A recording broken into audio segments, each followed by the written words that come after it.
Hari ini adalah hari yang khusus, hari yang spesial, karena ada anak-anak Tuhan yang telah menyerahkan hidupnya untuk dibaptis seturut kehendak Tuhan, sesuai dengan firman Tuhan.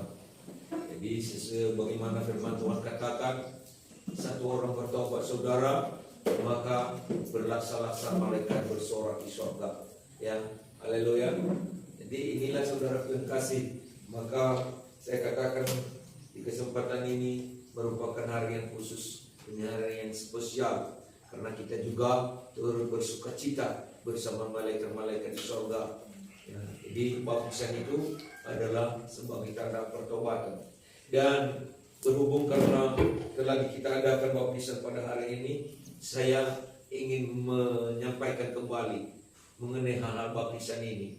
Ya, karena saudara banyak yang tidak memahami dan tidak mengerti, bahkan banyak yang tidak menghargai apa itu baptisan. Setelah dibaptis, mereka saudara sama seperti biasa, ya, seperti orang-orang duniawi yang tidak bisa membedakan siapa sekarang hidupnya. Ya. Nah, sebenarnya saudara, kehidupan anak-anak Tuhan yang sudah dibaptis itu sudah berubah, ya, bukan hidupnya lagi, melainkan hidup di dalam Kristus. Ya, sama seperti Paulus katakan, hidupku yang hidup sekarang ini bukan aku yang hidup, bukan hidupku lagi, tetapi hidup karena Kristus. Hidup yang baru, hidup untuk kemuliaan Tuhan, hidup untuk membesarkan nama Tuhan, ya, hidup untuk menjadi teladan dalam hal-hal yang baik, teladan hal-hal yang berkenan kepada Tuhan, dalam kekudusan, dalam kesucian, dalam perkataan, dalam tingkah laku, dalam segala aspek kehidupan, menjadi teladan yang baik. Ya, segala apa yang dikerjakan teratur, ya, segala apa yang dikerjakan indah, segala apa yang dikerjakan, ya, memberi daya tarik. Ya. Nah, saudara, inilah saudara kasih, mengapa baptisan itu perlu. Ada satu negara yang di sebelah utara India, yaitu negara Nepal, ya. Dan itu saudara terkasih, pemberitaan tentang firman Tuhan, apalagi acara baptisan itu sangat langka. Ya, ada beberapa anak-anak Tuhan yang sudah percaya kepada Yesus Kristus di sana, dan kalau mereka mau berbaptis ada peraturan pemerintah, ya boleh saja, tetapi harus dipenjara 1 tahun. Ya, boleh saja, harus dipenjara 1 tahun. Tetapi saudara yang kasih, karena mereka percaya betul kepada Tuhan, walaupun dipenjara 1 tahun, mereka mengikuti itu, ya, upacara baptisan. Karena berharga bagi mereka hidup di dalam Kristus. Berharga bagi mereka untuk hidup di dalam Kristus. Ya. Hidup dalam Kristus, mematikan dosa dan menghidupkan anugerah Tuhan dalam hidup mereka. Jadi mereka lebih, ya, rela untuk disalib, menyalibkan daging mereka, menyalibkan dan menguburkan tabiat lama mereka. Walaupun saudara menurut peraturan 1 tahun harus dipenjara, ada masalah bagi mereka. Nah, saudara, bagi kita, ya, khususnya saudara, kebanyakan orang-orang Kristen tidak begitu berharga baginya apa itu baptisan. Padahal itu yang terpenting. Sampai Yesus sendiri pun meminta untuk dibaptis. Padahal dia bukan orang berdosa, ya, dia adalah anak Allah, ya, Sang Kudus, suci. Tetapi untuk menggenapi apa yang dikehendaki Allah, dia harus memberi diri dibaptis. Apa kata Yohanes kepadanya ketika Yesus datang kepadanya di Sungai Yordan itu? Ya, masa engkau yang kubaptis? Karena baptislah aku. Ya. Apa kata Yohanes? Seharusnya aku yang perlu dibaptis olehmu. Tidak, ini perlu kita lakukan untuk menggenapi apa yang berkenan kepada Tuhan. Baik, mari kita coba baca saudara di dalam Matius pasal 3.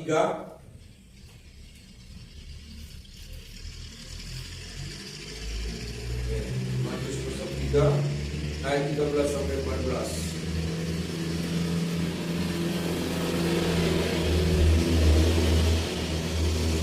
Maka datang Yesus dari Galilea ke Yordan kepada Yohanes untuk dibaptis olehnya. Ayat 14. Tetapi Yohanes mencegah dia, katanya, akulah yang perlu dibaptis olehmu, dan engkau yang datang kepadaku. Terus 15. Lalu Yesus menjawab, katanya kepadanya, biarlah hal itu terjadi, karena demikianlah sepatutnya kita menggenapkan seluruh kehendak Allah. Dan Yohanes pun menurutinya. Nah, biarlah hal itu terjadi, karena demikianlah sepatutnya kita menggenapkan seluruh kehendak Allah.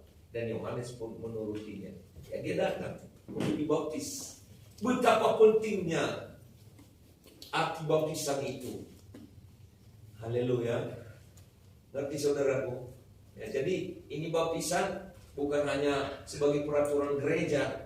Memang banyak peraturan gereja, ya. Tetapi saudara, itu bisa dibuat. Tetapi kalau peraturan Tuhan tidak bisa dihindari, harus dilakukan.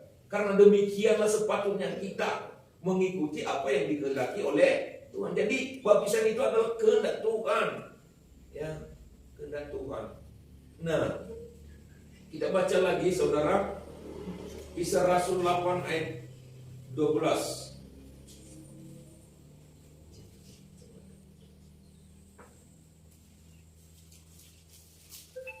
Kisah para Rasul.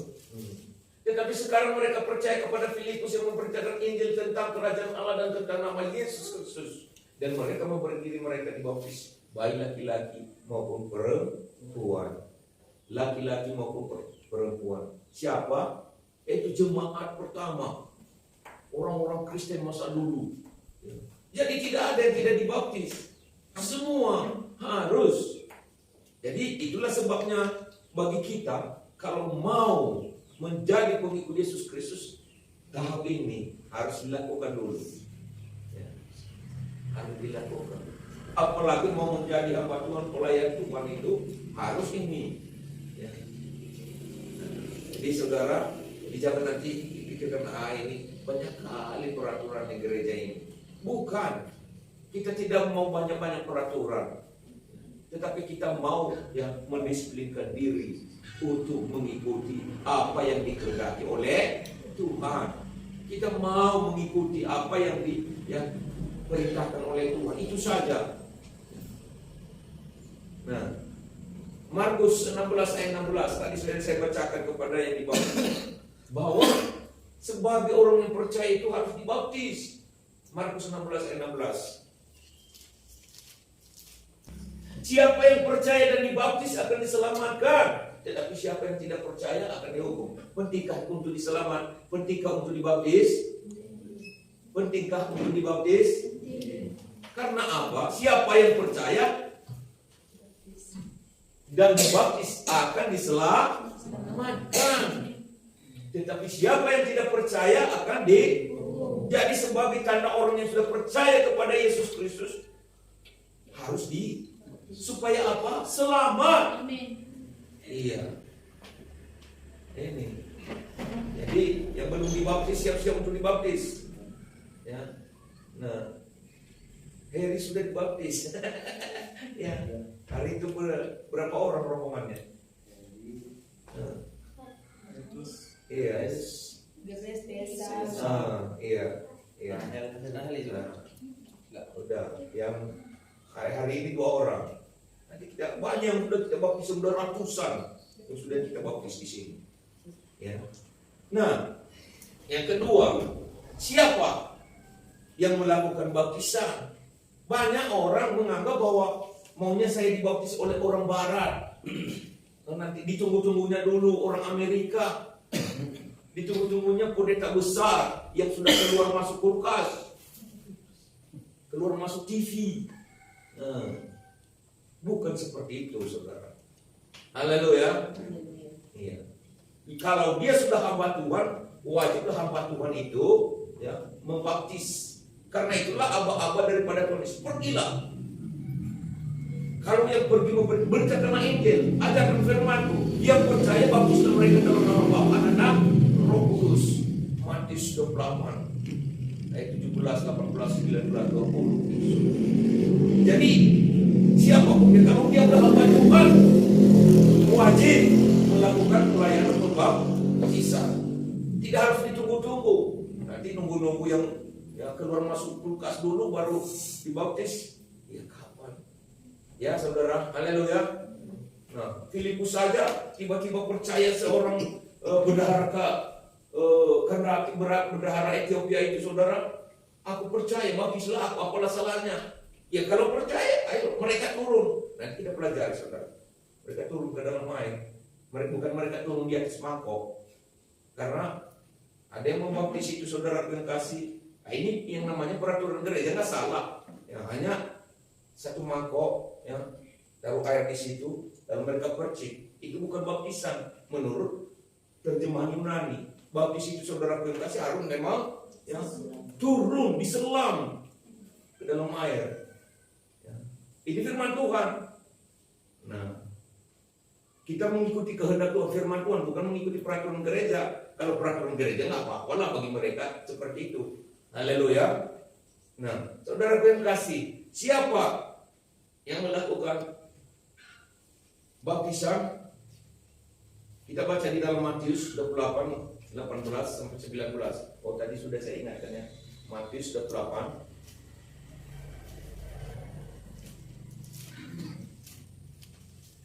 18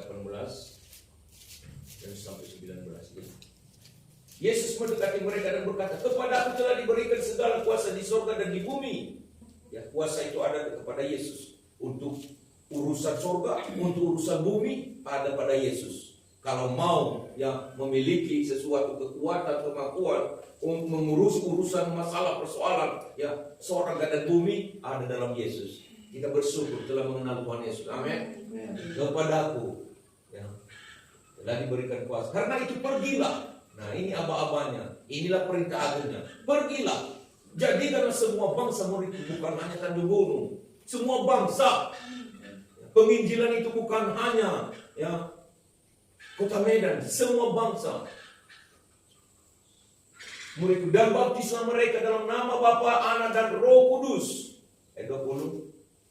Dan ajarlah mereka melakukan segala sesuatu yang telah kuperintahkan kepadamu. Dan ketahuilah, aku menyertai kamu senantiasa sampai kepada akhir zaman. Nah, itulah bonus hamba Tuhan. Ya, karena melayani Tuhan itu ada penyertaan Tuhan. Itulah jaminannya, itulah janjinya. Maka kami juga tidak pernah ragu-ragu. Hamba Tuhan yang ragu-ragu melayani, hamba Tuhan yang ragu-ragu menyampaikan kebenaran firman Tuhan, Tuhan tidak akan sertai. Ya. Kekuatannya akan kendor, kemampuannya akan ya, turun bukan naik. Tetapi orang hamba-hamba Tuhan yang berani menyampaikan seperti firman Tuhan, Tuhan berjanji, aku menyertai kamu sampai akhir zaman. Jadi itulah saudara yang kasih, maka saya juga selalu sampaikan ini. Walaupun banyak yang tidak suka, nggak apa-apalah. Saya nggak benci mereka, tetapi saya saudara yang kasih, yang penting saya sampaikan. Percaya tidak percaya ya, sebagaimana firman Tuhan itulah yang terjadi. Haleluya. Saudara suka dengan Tuhan Yesus? Amin. Saudara percaya kepada Tuhan Yesus? Amin. Haleluya. Karena bagi dia, di dalam dia ada kuasa. Amin. Urusan surga ada dalam Yesus. Urusan bumi ya, ada dalam Yesus. Jadi kalau ada masalah problem, nggak usah datang ke dukun, datang kepada Yesus. Amin. Ya. Kepadamu sudah ada kuasa di surga dan di bumi. Ya. Banyak yang mengatakan, agama-agama lain juga mengakui itu, saudara. Luar biasa, ya. Luar biasa Yesus Kristus, luar biasa Tuhan kita. Kita bersyukur telah pengertian. Nah, ini yang kedua, siapa yang melakukan pembaptisan? Hamba Tuhan. Kalau dia sudah hamba Tuhan, wajib melakukan pembaptisan. Nah, yang ketiga, siapa yang patut untuk dibaptis? Ada yang menggolongkan yang mau dibaptis itu anak-anak. Tidak seperti itu.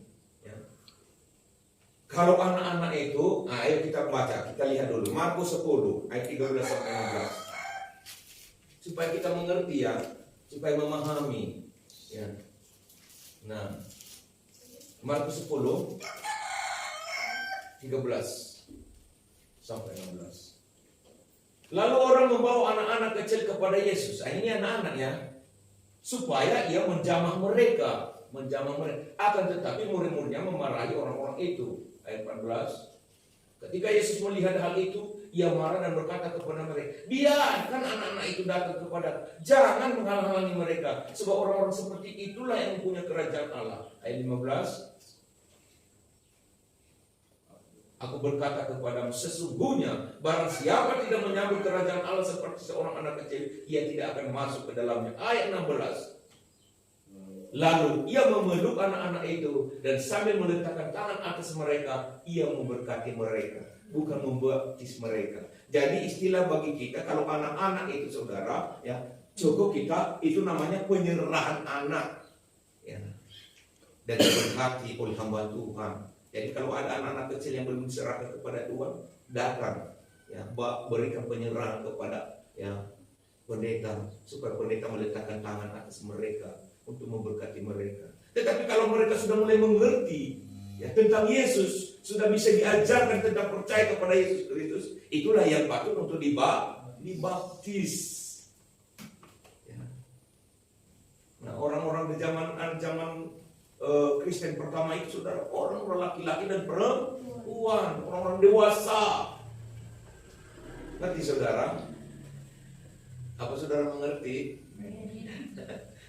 Jadi supaya jangan ada kesimpang siuran, karena nanti udah didengarkan orang, kok dibaptis lagi? Kok udah dibaptis seperti ini? Bukan, kalau hanya waktu anak-anak itu bukan baptisan, karena arti baptisan itu diterjemahkan dari bahasa Greka atau bahasa Yunani, itu dicelupkan, ya, ditenggelamkan, tanda sebagai lambang penguburan. Dikuburkan, dan ketika diangkat dari air itu, itulah sebagai lambang kebangkitan untuk hidup baru. Ya. Nah, ayo kita maju saudaraku, supaya ya, yang lapar cepat-cepat makan. Haleluya.